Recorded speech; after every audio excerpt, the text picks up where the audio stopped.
I had a Yaya Rebecca. She was like, can you imagine Mary Poppins and Maria of Sound of Music? Oh my God, yeah. You know, she sang with a guitar. She sometimes would speak to me with a British accent.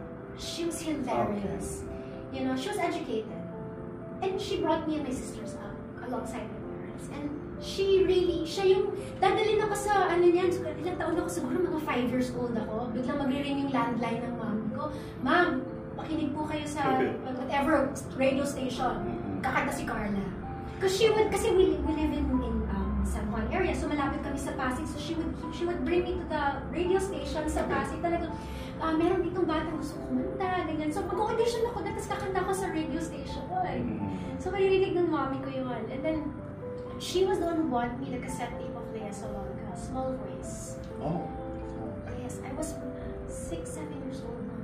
That was my first cassette, and I would listen to it over and over.